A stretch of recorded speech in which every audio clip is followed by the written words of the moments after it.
Pocos días antes de las elecciones tuvimos un momento de reflexión con Santiago Covadró y habíamos quedado con la convicción de que después de las elecciones queríamos también su pensamiento, estos minutos de alguien que ve cómo estamos, sorprendido por lo que pasó el 28 de junio.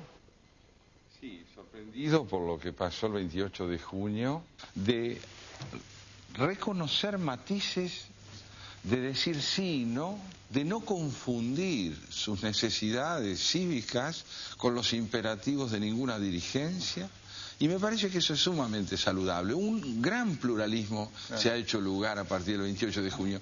Es decir, nadie quedó dueño del poder absoluto de nada. Eso es, los monopolios se terminaron. Hay que ver quién puede celebrar el fin de los monopolios y quién no.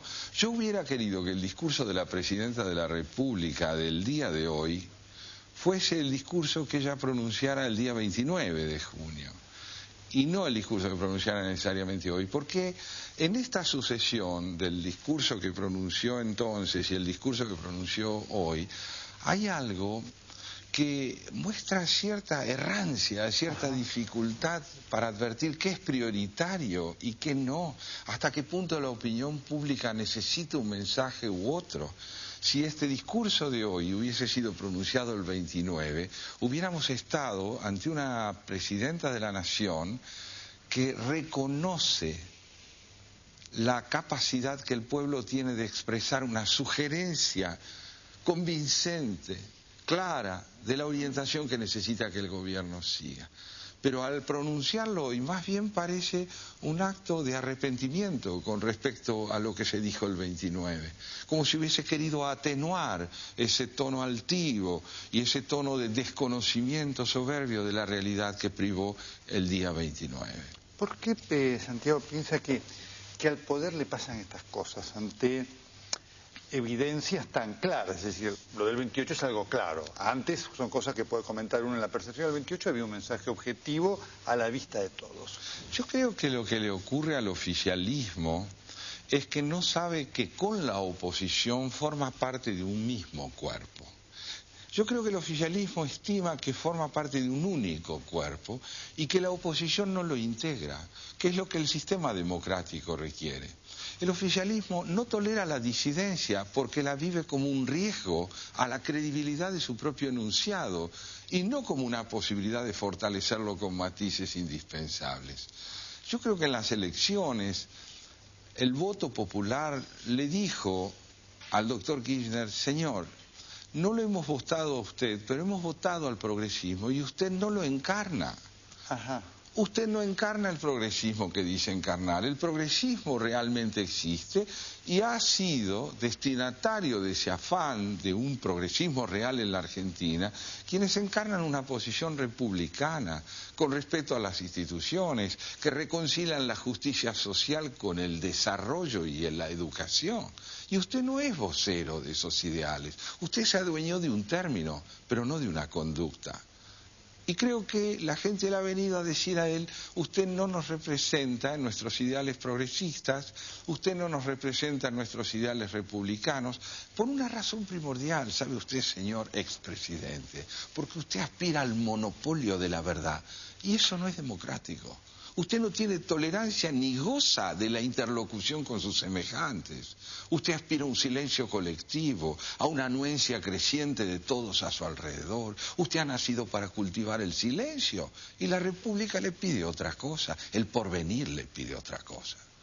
Qué interesante escuchar esto, porque a veces la sociedad argentina produce hechos impactantes, ¿no?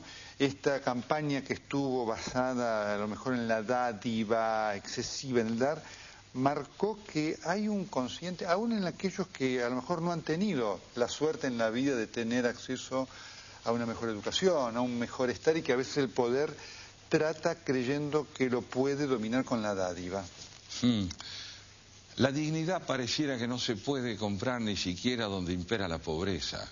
Porque allí donde el gobierno esperaba conseguir un voto amplio, en los sectores tal vez del segundo cordón de la ciudad, de la provincia de Buenos Aires, allí su voto fue mucho más reducido de lo que el gobierno esperaba, porque hay algo muy profundo que se ha instalado en nuestra sociedad desde hace ya largo tiempo. no es la democracia, sino su necesidad. La necesidad de homologar la vida no a la duración, sino al desarrollo, a la posibilidad de entender que durar no es vivir. Y aún allí donde impera la pobreza, esa conciencia progresista de que el trabajo dignifica la vida está vigente. Y lo ha demostrado esta elección mediante un corte de boletas que viene a decirle al gobierno: no estamos confundidos. El hambre, la ausencia de oportunidades no nos confunden. Exigimos un cambio que nos dignifique y no la profundización presunta de un cambio que nos congela, nos hipoteca en la dependencia. Santiago, reflexión final, porque también la oposición tiene una responsabilidad. Enorme. Yo creo, doctor Castro, que aquí hay algo fundamental. La oposición es en este momento la depositaria de la gran expectativa de cambio. Creo que no hay una gran expectativa de cambio en las conductas del gobierno, pero la hay, y con razón, en la oposición, que aún fragmentada como está convocada a dar pruebas de que es capaz de superar sus divisiones internas para ir generando conductas que le devuelvan a la gente la fe en la política como un instrumento de cambio social. Si la oposición no es capaz de responder a este desafío, es porque tampoco habría entendido para qué se la votó. Santiago Kovadrov, como siempre, muchas gracias. Gracias a usted.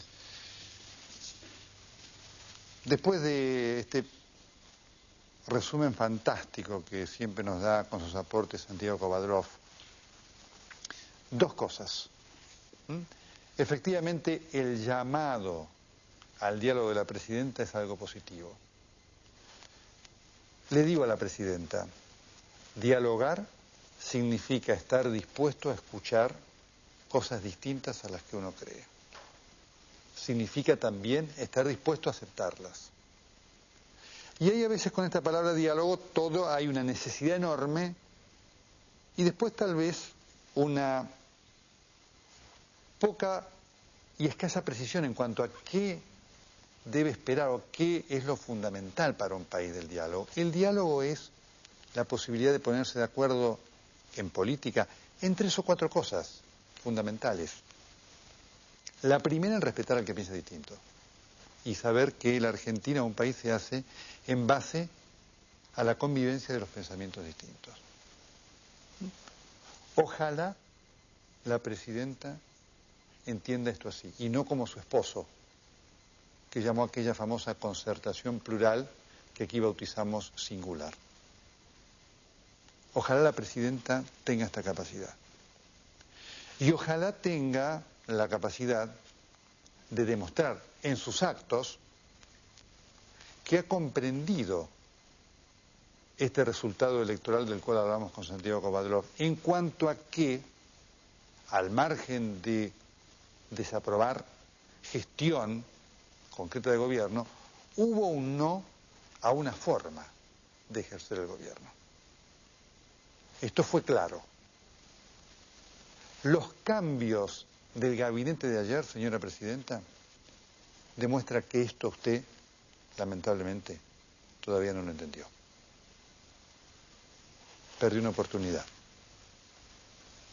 Espero que haya otra pronta para demostrar en los hechos que continuar con algunos hombres que son estandartes de una concepción autoritaria del poder, a usted no le ayuda, a su gobierno tampoco, y a nosotros los ciudadanos nos genera solo padecimientos, de los cuales ya tenemos muchos.